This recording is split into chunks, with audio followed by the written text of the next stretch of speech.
Hello everyone, welcome to my another new video. Today we will learn how to perform an MRI of the shoulder joint, lap shoulder. The images you see on the screen are localizers. Now we will plan one sequence at a time. The planning will be done in the sagittal and coronal planes, following the anatomical position very carefully. Please pay close attention.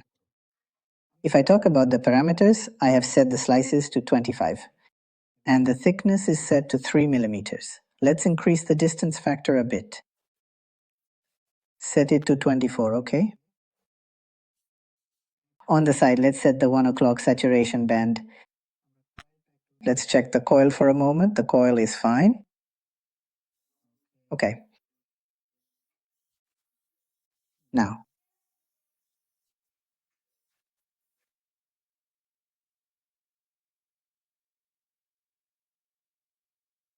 Okay, now, just take a moment and apply. Okay, now let's do the planning.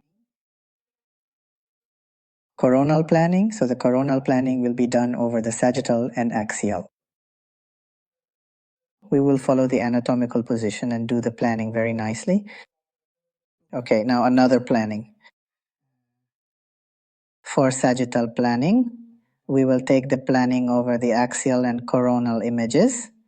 See, by following the anatomical position, we are doing the planning nicely. The distance factor is 20 and there are 19 slices set correctly at 3 millimeters. Let's check the coil a bit. The coil is fine. Everything is fine. Okay. Everything is fine. Okay, now apply. Let me show you the image, axial match.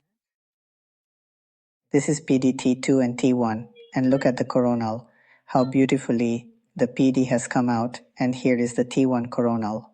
The running T1 has also appeared here. See how beautifully the T1 coronal has come out as well. So I really hope that if you watch these steps carefully, you too will be able to do the tasks beautifully. I hope you enjoyed the video. If you liked it, please share it with others. Thank you everyone.